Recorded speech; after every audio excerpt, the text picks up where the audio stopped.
Fatos e versões. O que vai impactar na sua vida agora no Café com Política. No Café com Política de hoje, a gente recebe o deputado estadual André Quintão, do PT. Deputado, bom dia, bem-vindo aqui ao Café com Política. Bom dia, Adriana, bom dia, Rodrigo. Prazer todo meu participar do Café com Política mais uma vez. Bom dia, deputado, bem-vindo. E já há um tempo, deputado, a gente já estava querendo, conversar com o senhor, até porque completamos 1000 dias do desastre em Brumadinho e houve também o lançamento, de um livro, Opção pelo Risco, Causas e Consequências do Rompimento da Barragem em Brumadinho, que o senhor organizou, como relator da CPI, que acompanhou essa história toda lá na Assembleia Legislativa, e também contém, a parte ou impressões do relatório final que foi produzido pela CPI, trazendo alguns aspectos históricos e tudo mais. É bom a gente sempre lembrar, sobre essa história, sobre essa tragédia, e eu gostaria de começar falando com o senhor exatamente sobre isso, esses 1000 dias, o acordo que foi celebrado entre a Vale e o governo de Minas, muita controvérsia em relação a esse acordo, até mesmo a aplicação dos recursos, já que foram encaminhados à construção do Rodoanel, algumas cidades já cogitando a possibilidade também desse dinheiro ter sido encaminhado para as próprias cidades, que foram atingidas pelo rompimento. Que balanço que o senhor faz desses 1000 dias e as impressões do senhor à frente da CPI durante o período na Assembleia? Em primeiro, Adriana, Rodrigo, nós tínhamos um compromisso com a história. Era fundamental registrar num documento, no caso um livro, a síntese do relatório da CPI de Brumadinho, que comprova que foi uma tragédia criminosa. A Vale poderia ter evitado essa tragédia. Como que você deixa um refeitório abaixo da barragem que estava sob risco, quando a lama poderia chegar em até 1 minuto e a rota de fuga previa de 3 a 4 minutos. A Vale sabia disso tudo, a CPI demonstrou. Então, nós tivemos um compromisso, a CPI fez um relatório muito consistente, aprovado por unanimidade, 149 pessoas ouvidas, estudos técnicos, e o livro retrata tudo isso, porque a pior coisa que pode existir é o esquecimento. Foram 272 mortes e ainda tem 8 corpos não encontrados. E também homenageamos as famílias, porque elas são a razão maior de ser da nossa preocupação. Existe hoje uma polêmica, inclusive em relação às ações criminais impetradas contra as pessoas responsáveis pelo crime, se é na Justiça Estadual, se é na Justiça Federal. Esse crime não pode ficar impune. Além disso, houve o acordo da reparação ao Estado de Minas Gerais. No caso, a Vale fechou um acordo, a Assembleia não participou disso, 37 bilhões de reais, uma parte foi para os cofres do Estado, cerca de 11 bilhões, em parcelas a serem repassadas durante 5 anos, isso a Assembleia votou a destinação. A outra parte são recursos investidos pela própria Vale naquela região. Eu queria dizer que, no que toca à Assembleia, nós tivemos o cuidado de garantir uma destinação mais objetiva, mais efetiva, inclusive repassando para os 853 municípios mineiros, uma vez que a outra parcela da Vale é de aplicação exclusiva na região. Agora, nenhum recurso financeiro recupera vidas humanas. Eu acho que isso tem que ficar muito claro. O acordo é uma obrigação, a reparação é obrigação, porque Minas Gerais teve prejuízos, inclusive econômicos. Agora, é fundamental que a ação criminal ande, tramite, que o crime não prescreva, que não fique impune e que o sistema público de vigilância de barragem, de fiscalização de barragem seja aperfeiçoado, porque nós temos centenas de barragens no estado de Minas Gerais. Teve Mariana, a reincidência da Vale em Brumadinho, e a gente não pode deixar que crimes dessa natureza voltem a acontecer em Minas Gerais. Por isso, organizamos esse livro.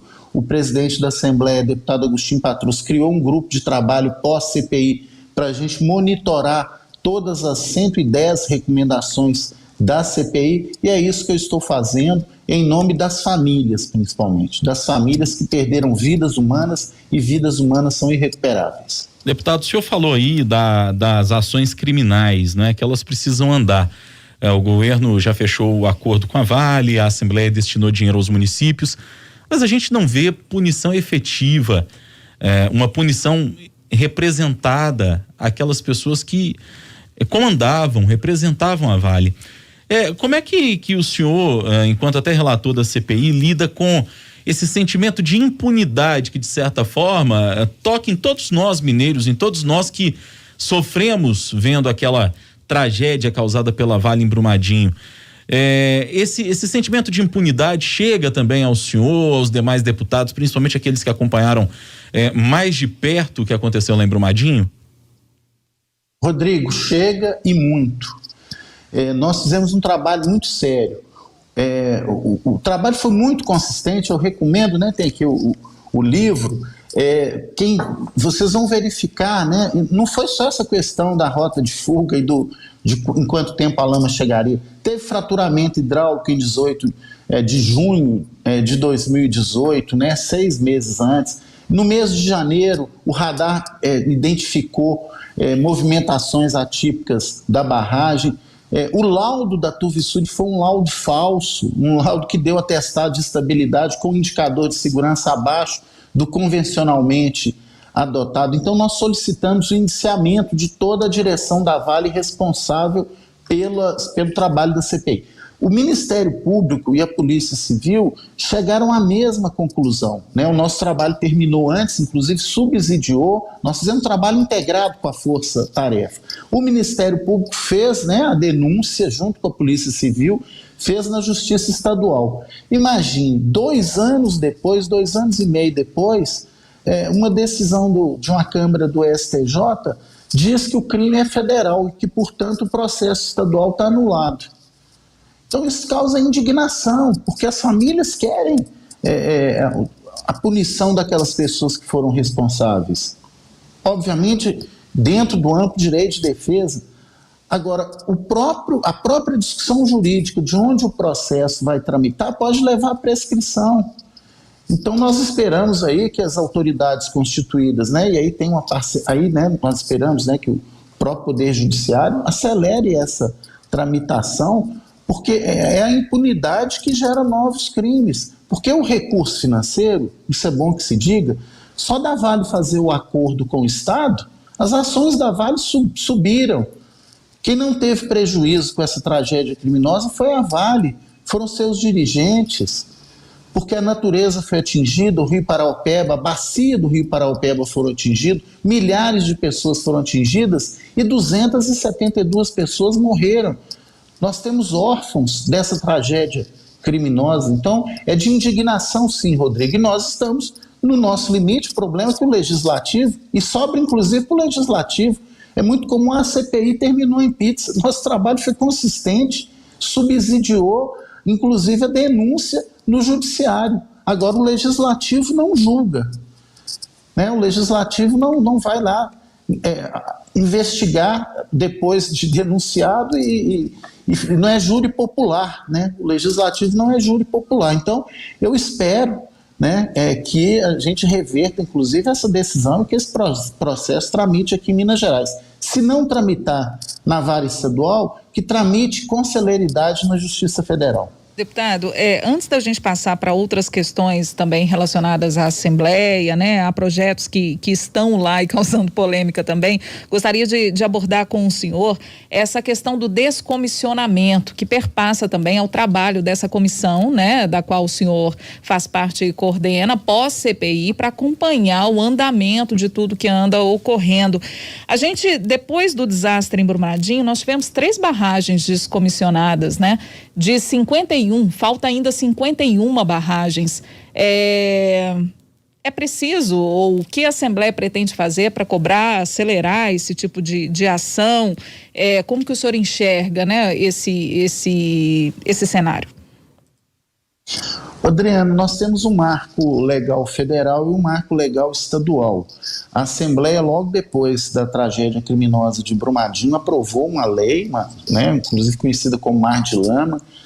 Foi uma produção legislativa onde teve uma grande participação da sociedade civil, do Ministério Público.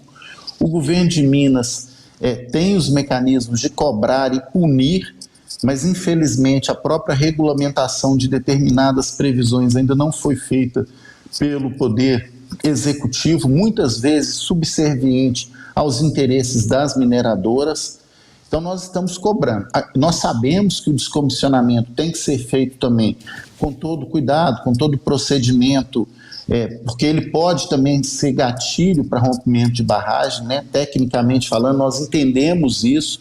Agora, é preciso, né, e vou ser bem sincero aqui, esse sistema de fiscalização de barragens, de vigilância, de atestados de estabilidade e de descomissionamento está muito aquém dos níveis de segurança que a sociedade exige.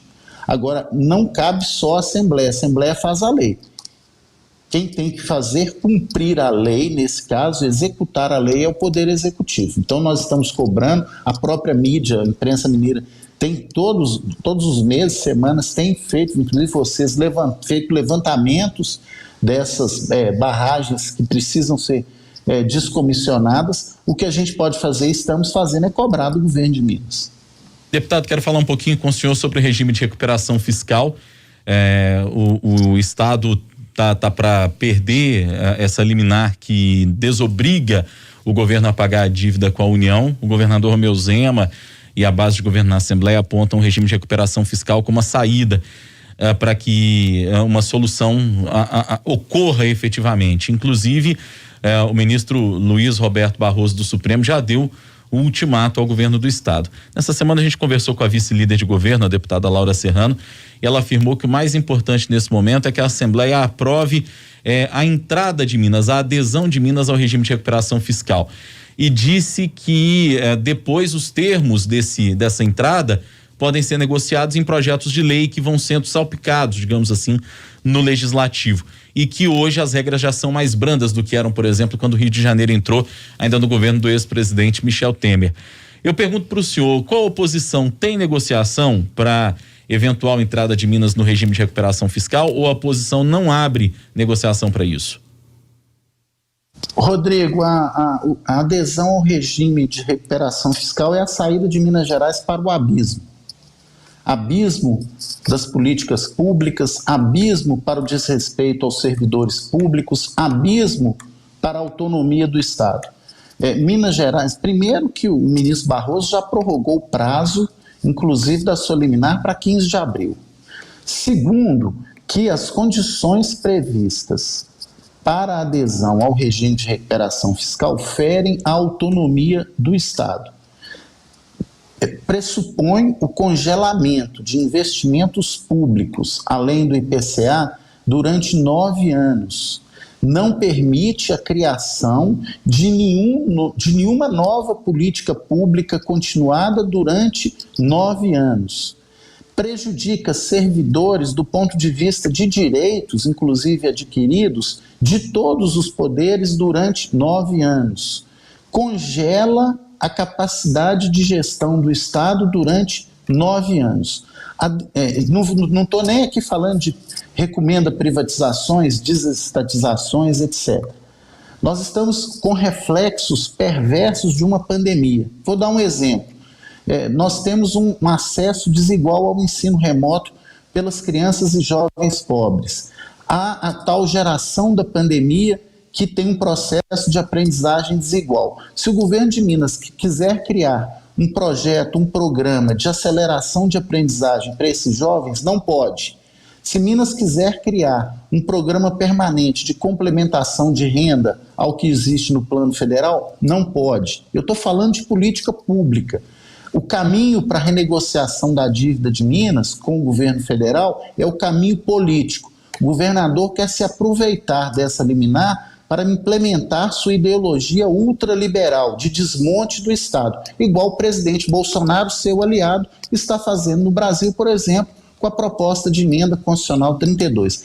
Com relação à adesão ao regime de recuperação fiscal, eu diria o seguinte: a oposição na Assembleia está disposta a agir politicamente para que Minas renegocie sua dívida. Agora, entregar a autonomia do Estado a um governo como o governo federal atual, nós não aprovaremos, se depender da oposição. Hora do bate-pronto. No Café com Política. No Café com Política. Hora do bate-pronto. Deputado, são perguntas objetivas, respostas objetivas. O senhor já participou aqui em outras oportunidades conosco, já conhece bem como funciona. Vamos lá? Vamos lá. Para começar, Brumadinho, 1000 dias depois. Indignação. A Vale. Criminosa. Regime de recuperação fiscal. Saída para o abismo de Minas Gerais. O presidente da Assembleia, Agostinho Patrus. Excepcional presidente. A relação governo-assembleia. Distante. Governador Romeu Zema. Submisso ao presidente Bolsonaro. Deputado estadual André Quintão, do PT, nosso convidado de hoje, aqui no Café com Política. Deputado, obrigado pela participação, até a próxima. Grande abraço, Rodrigo, Adriana, estamos aqui à disposição. Obrigada, deputado.